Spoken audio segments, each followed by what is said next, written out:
daughters, sisters, and wives. He says they're gonna change our lives. He says be women, be girls. They'll make a better world. Invest in her. Invest in her. Invest in her. Invest in her. And now here's your host, Catherine Gray. Welcome to the Invest in Her podcast series, where we interview incredible female founders and funders. And today we have on an amazing entrepreneur, Dana Spaulding, coming to us from Colorado. Welcome, Dana. Hello. Thank you so much for having me. Well, good to have you. You are one of the 7 finalists in our She Angels Pitch Fest, and we're so happy to be talking about your extraordinary idea today, which it's called Wander+Ivy. And for those of you wondering what that is, it is a luxury brand, organic, single serve wine, which is such a cool idea. I know you we're in the food and beverage industry through, was it Morgan Stanley? JP Morgan, close enough. JP Morgan, but close. Yeah. And very well versed in the economy of that particular industry. Mm-hmm. And you must have seen a need for this. I did. That would happen. And exactly. I know you're also a certified sommelier. Thank you. So combine those two and you're a great businesswoman. Thank you. I appreciate you saying that. And honestly, my job at JP Morgan was managing wealth for entrepreneurs in the food and beverage space, as well as a couple other industries. So it was my job to get to know amazing entrepreneurs who would build up amazing food and beverage companies, sell it, come into a lot of wealth. And so we then managed the wealth for them and their families. And so I was constantly inspired by what they were doing and always wanted to do something in that space, but really didn't know until the one day, like you said, I found a need where my husband truly said to me, you need to stop wasting wine. And all the time I would want to open up a bottle and just have a glass. He would then have a glass of beer or whiskey. And a couple days later, I was finding myself throwing away a portion of the bottle that had spoiled. And so that was definitely for me the realization of, I need this. I think other people probably need this. And then once I started to do market research, all that I found was lower quality wines in this cheaper, lower quality packaging, and nothing in the natural and organic space. So kind of all those checks for me was something, that I couldn't find. And I thought it would be pretty cool to create it myself. Well, I know our She Angel investors definitely love your product. They were raving to me about it. That's why you're one of the finalists. And, I definitely identify with what you're saying. Like, I like a really good glass of wine. Right. And I am a one glass wine drinker, as many women are. Exactly. And so I think this is like a perfect solution. It's kind of one of those things where you go, wow, this doesn't exist. And doesn't everything come from need or want? Yeah, exactly. And it was interesting. There were a lot of cans. There was this explosion of alternative packaging, smaller, convenient portion sizes.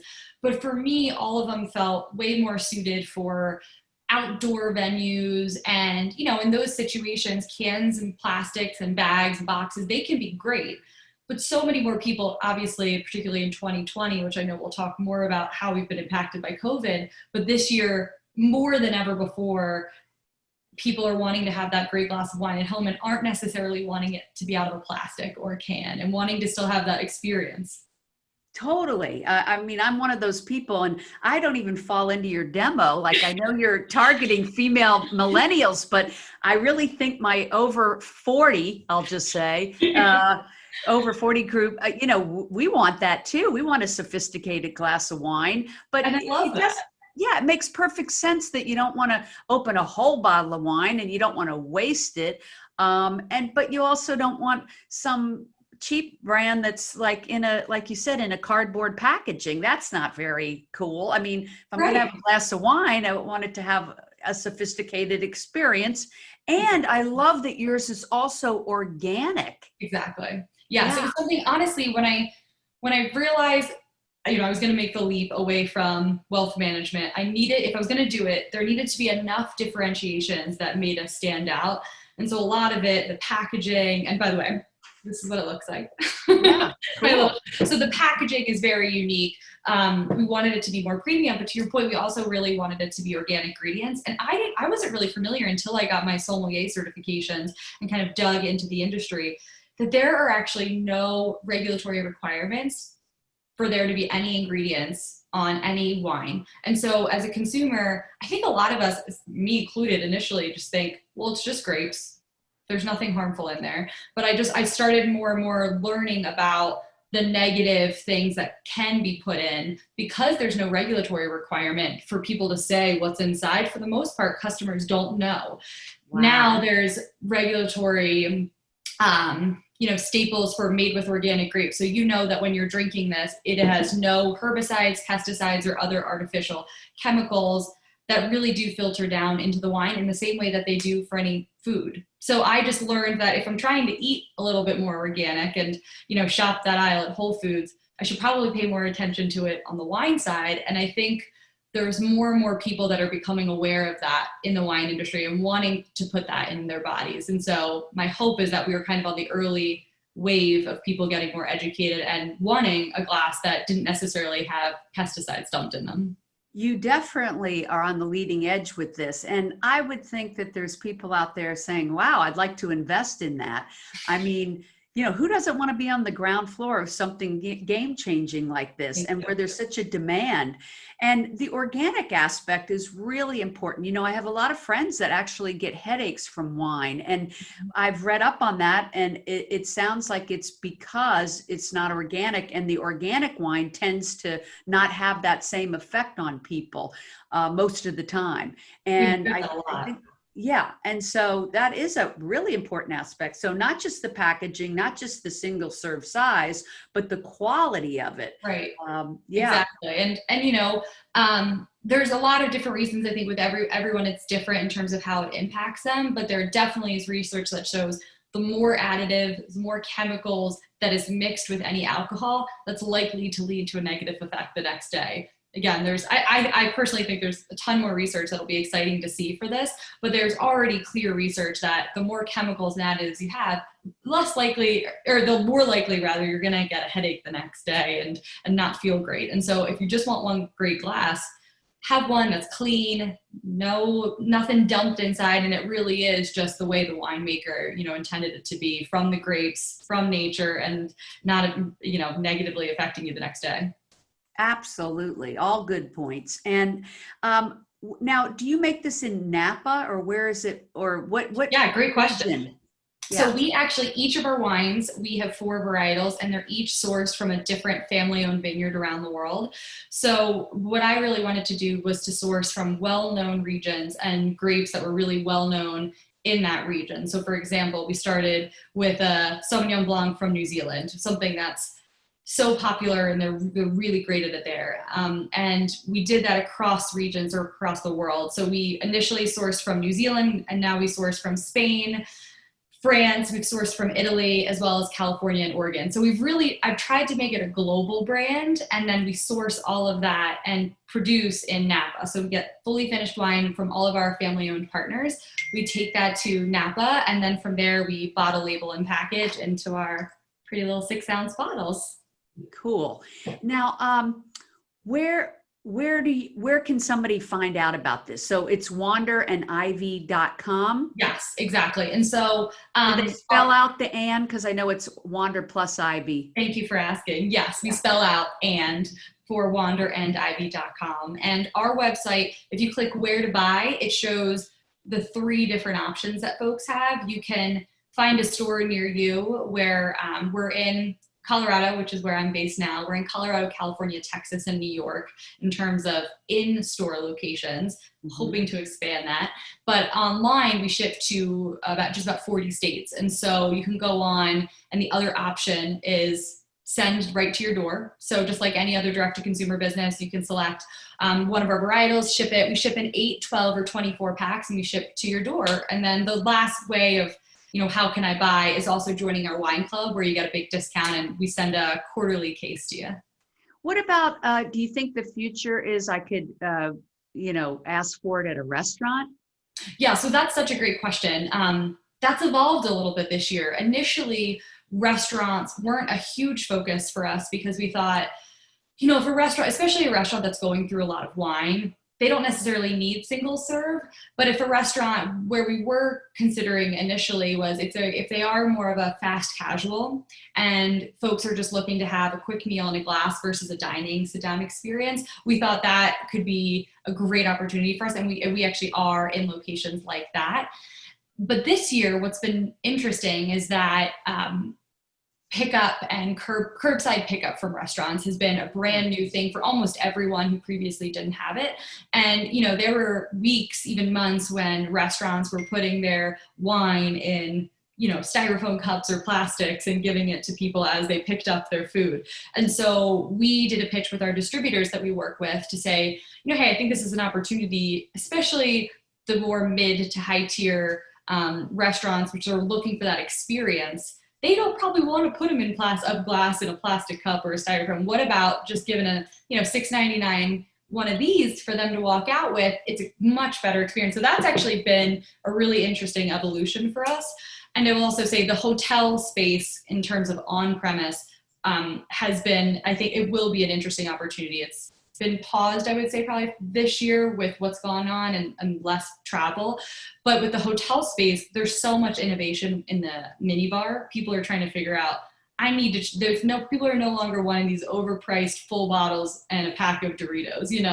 They're looking to put natural and organic foods and also put some wines that people will actually open up. Doesn't feel like they're getting ripped off. And they probably don't need a full bottle, especially those business travelers. So that's a cool opportunity. So you're finding COVID actually had some silver linings for you.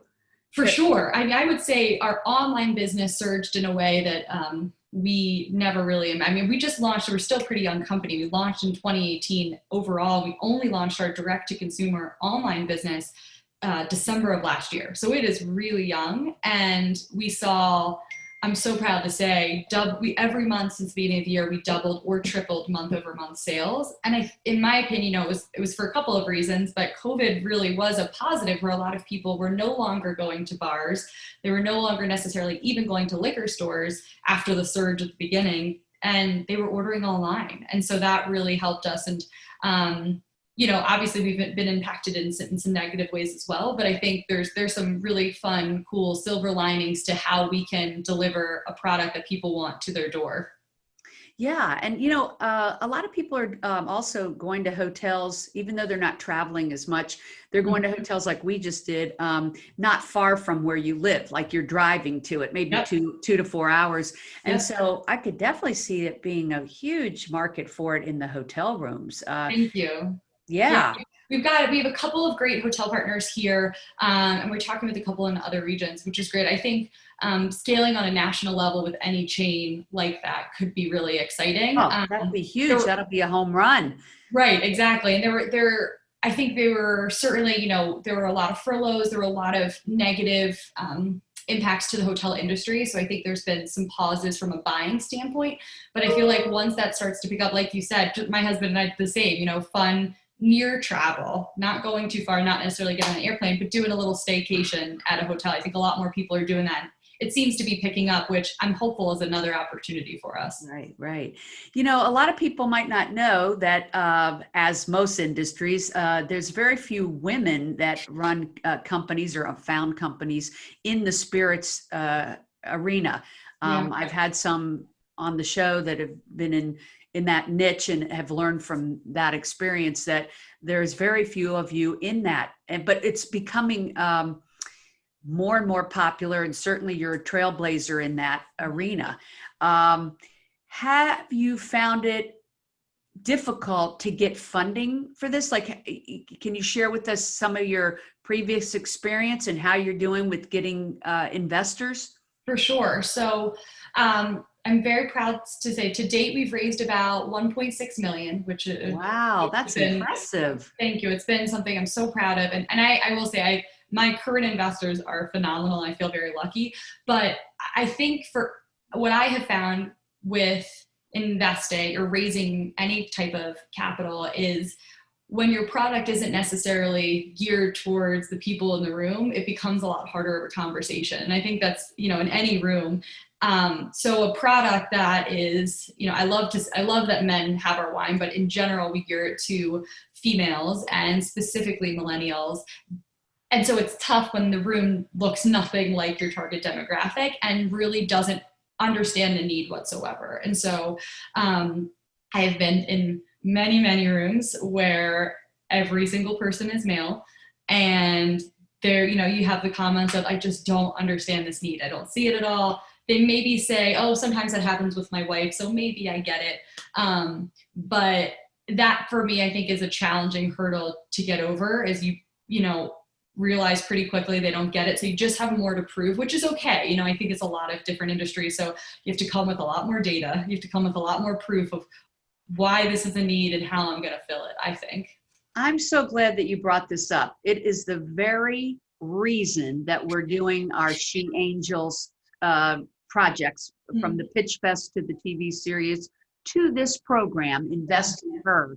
This is to educate people on the fact that most of the decision makers in the funding arena are men.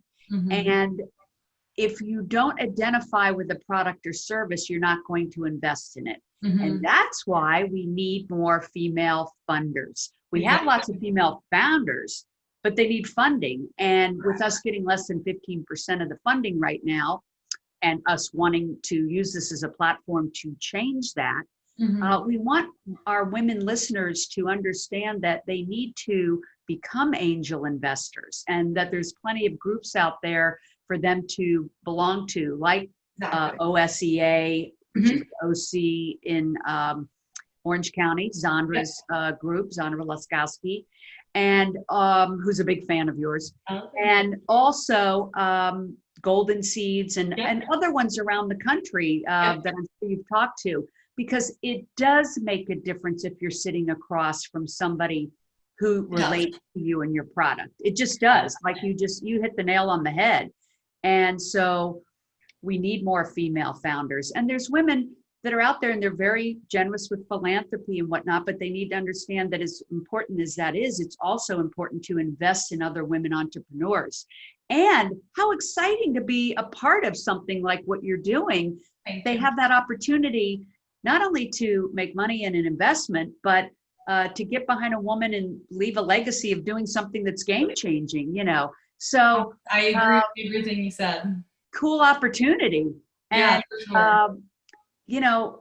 I always say there's book clubs, but why not belong to an investment club? It's really exciting. You get to hear all these new ideas and inventions that women have. Absolutely. And honestly, I say it all the time. My husband has heard me say this so many times.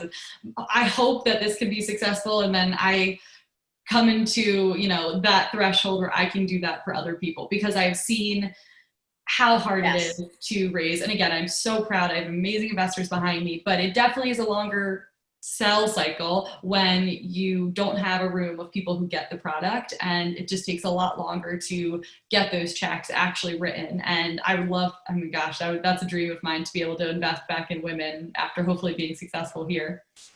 Well, you are an inspiration, because look here, you've raised 1.6 million. When you started, you probably never dreamed you could do that. I mean, that's what most women would think when they have an invention or idea, but you are proof that it can be done. Are you looking for more funding? We are. I will say, it's definitely, it's almost, you're always fundraising. So it's about 30 days after the close. We closed our last one in July. And so then I started gearing up. And the reason is, fortunately, we've seen a lot of success. We've sold out of a lot of inventory faster than we thought.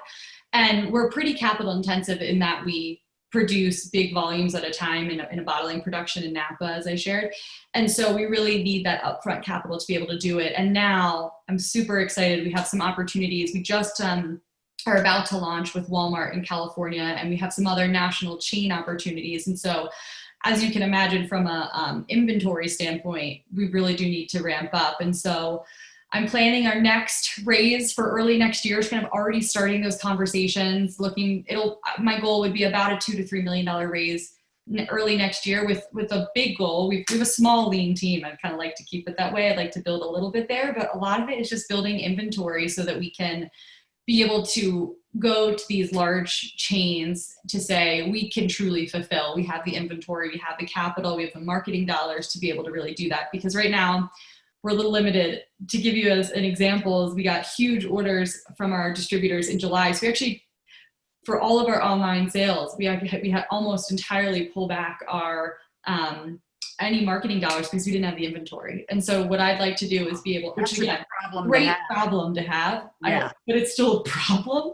And so we're trying to ramp up and, to the point on data and showing why we deserve it and really why it's a great investment is being able to show, essentially we have already almost homes for these bottles for the next production, is that, we can deliver and to be able to go to these chains and say we can fulfill from an inventory standpoint. So that's our hope. I think our goal is to be profitable as soon, really by the end of next year or early the following year with this next round of capital. And so it's exciting, but still it's a capital intensive company. So I think we're going to be able to need to raise a little bit more. Well, I have no doubt that you will do it. Thank you. I was reading that you were top of your class at Fordham University, and you certainly have a great background in economics and a sommelier. So you've got all the perfect, combination to be a successful businesswoman. The obviously the tenacity and the vision, and as most of the investor women that I've spoken to in our She Angels group, they always say it really is about the founder. They say they can interview somebody and know immediately if they're going to be successful or not. And you really check off all the boxes. Thank you. That's very kind of you to say. And I will say, going through this, I think so much, and when I say this, just founding and running a company, so much of it is mental toughness. I think it's obviously all the hopeful boxes that you just said, and that's very flattering. So thank you for saying is that you have to so believe in your vision and see it so clearly that even before it happens, you already see it. And that's obvious. You can already see where you're taking this. Boy, what an opportunity for somebody to get in on the ground floor with you. And just an amazing product. I can't wait to try it. I can't wait to send you some. Oh, all right. We'll be getting some. That sounds great. I'm in. So if they want to find out more about you, Dana, you have social media as well. We do. We're on Instagram is our largest platform via social media. And so we're there. All of my contact information is there. It's just Dana@Wander+Ivy.com, anyone who's ever interested. But yes, we try to be really active and engaging via social media. It's something we're focused on. Wonderful. Well, we hope people will share this interview with their friends and investor friends and family. Of course, we are on all the podcast avenues from Apple to Spotify, iHeart, and the others. And people can find us at She Angels on all of the social media handles as well. So we hope that they'll visit you and visit us and share this interview with their friends. And just so wonderful to meet you. I wish you all the luck. And as far as our listeners, remember to invest in her. All right. Make it a great week, everybody. Thank you for tuning in. Thank you so much.